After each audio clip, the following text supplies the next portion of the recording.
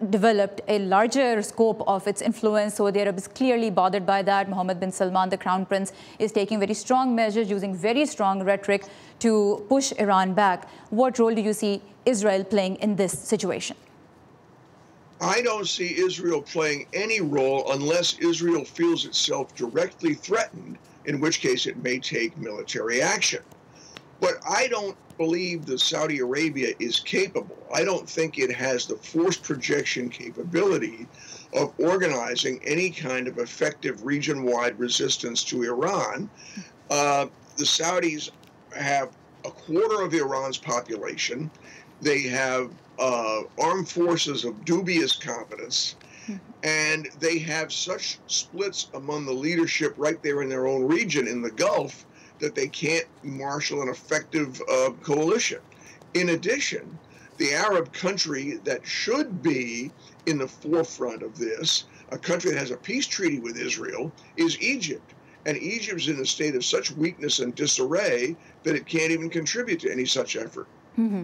سو جہاں تک اسرائیل کی بات ہے تو لپمن کہتے ہیں کہ اگر ایران کی وجہ سے خطے میں کوئی بڑا تنازع کھڑا ہوتا ہے اور اسرائیل خود کی اپنی جانب کو خطرہ محسوس کرتا ہے تو وہ خود اس کے خلاف عسکری اقدامات اٹھائے گا، لیکن سعودی عرب میں یہ کرنے کی صلاحیت اتنی نہیں نظر آتی، اور وہ ملک جس کے اسرائیل کے ساتھ امن معاہدہ ہے جو کہ مصر ہے، اس کو اگرچہ اس معاملے میں اس کا کوئی اہم کردار، بڑا کردار دیکھا جا سکتا ہے، لیکن مصر خود اپنے طور پہ بہت اس وقت مشکل حالات سے گزر رہا ہے۔ تو لپمن کی گفتگو سے یہی اندازہ ہوتا ہے کہ اسرائیل اپنے ٹریک پہ اور سعودی عرب اپنے ٹریک پہ چلتا رہے گا، اور دونوں کے درمیان جو تعلقات ہیں ان میں نمایاں طور پہ، ان پہ خاص طور پہ پبلکلی کوئی بہت زیادہ گرم جوشی نہیں دیکھی جائے گی، اور خاص طور پر کوآپریشن بہت بڑے پیمانے پر نظر نہیں آئے گا۔ Mister Lipman, thank you very much for your time and for your insight, really appreciate it. Thank you. امریکی صدر کی بیٹی اور مشیر خاص Ivanka Trump global entrepreneurship summit میں شرکت کے لیے بھارت کے شہر حیدرآباد میں ہیں، جہاں انہوں نے بھارتی وزیراعظم نریندر مودی سے ملاقات کی اور دونوں نے مل کر اس 3 روزہ بین الاقوامی کاروباری اجلاس کا افتتاح کیا۔ حیدرآباد پہنچنے پر ایوانکا ٹرمپ کا زبردست استقبال کیا گیا، ان کی تصویروں سے سجے بڑے بڑے بل بورڈ سڑکوں کے کنارے آویزاں ہیں، جبکہ ان کی حفاظت کے لیے شہر میں 10,000 سے زیادہ پولیس اہلکار تعینات کیے گئے ہیں۔ انتظامیہ نے صفائی کی مہم کے دوران پورے شہر سے گدھا گھروں کو بھی ہٹا دیا۔ اس اجلاس میں دنیا کے 150 ملکوں سے تقریباً 1,500 کاروباری افراد اور سرمایہ کار شرکت کر رہے ہیں۔ گزشتہ سال بھارت اور امریکہ کے درمیان تقریباً 115 ارب ڈالر کی تجارت ہوئی تھی۔ بالکل سارا، اور بھارت میں اس اجلاس سے کیا توقعات وابستہ کی جا رہی ہیں، آئیے دیکھتے ہیں۔ The B2B ties between India and US have actually remained Bharat اور امریکہ کے کاروباروں کے درمیان تعلقات دونوں جانب کی صرف بڑی کمپنیوں تک محدود ہیں۔ اس اجلاس کے ذریعے ہماری کوشش ہے کہ تعلقات اگلی 1,000 یا 500 کمپنیوں کے درمیان بھی فروغ پائیں، خصوصاً بھارت کے چھوٹے اور درمیانے درجے کے کاروباروں تک اور امریکہ کے بھی۔ اس قسم کے ایونٹ سے امیڈیٹلی زمینی سطر پر کوئی بہت زیادہ فرق نہیں پڑتا ہے، and it is true not only for India but everywhere. پر ساتھ ہی ساتھ یہ جو ایک مہتوپورن رول جو ادا کرتا ہے وہ اس سندربھ میں کہ it actually brings the focus on a particular issue which is very very critical and important for a country like India. اس سمٹ کا تصور صدر اوباما نے پیش کیا تھا، جسے اب ایوانکا ٹرمپ عملی جامہ پہنا رہی ہیں، اور شو میں آگے چل کر ہم بات کریں گے کہ مردوں کے خلاف جنسی ہراس امریکہ میں کتنا عام ہے اور مرد کتنا کھل کر اب اس پر بات کر رہے ہیں۔ بالکل، اور مردان سینٹرل جیل کے قیدیوں کو زیور تعلیم سے آراستہ کرنے کی ایک کوشش کے بارے میں بھی آپ کو پروگرام میں آگے چل کر بتائیں گے، لیکن اس سے پہلے کچھ اہم خبروں کی جھلکیاں ورلڈ ویو میں۔ پوپ فرانسس نے میانمار میں اپنے خطاب میں انصاف اور انسانی حقوق کے تحفظ پر زور دیا ہے۔ اپنے خطاب میں انہوں نے ملک میں جاری بدامنی کی بات تو کی، تاہم روہنگیا کا ذکر نہیں کیا۔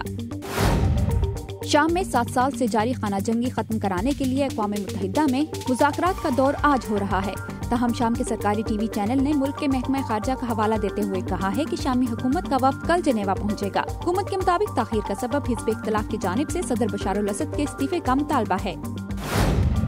کینیا کے صدر اوہورو کنیاٹا نے ایک متنازع انتخاب کے بعد دوسری مدت کے لیے عہدے کا حلف اٹھا لیا ہے۔ تقریب میں کئی غیر ملکی رہنماؤں نے شرکت کی۔ اس موقع پر پولیس نے مظاہرین کو روکنے کے لیے آنسو گیس کا استعمال کیا۔